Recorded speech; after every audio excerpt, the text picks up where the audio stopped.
समदश शतमुदमन शुभ सुमनलयिव सुसुत सहितकामं विरहरहितभावम् आनन्दभोगम्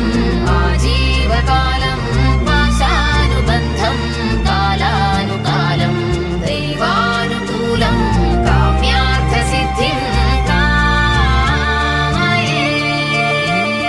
விடிந்தாலும் வானம் இருள் பூச வேண்டும் மடி மீது சாய்ந்து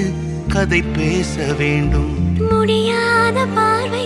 நீ வீச வேண்டும் முழு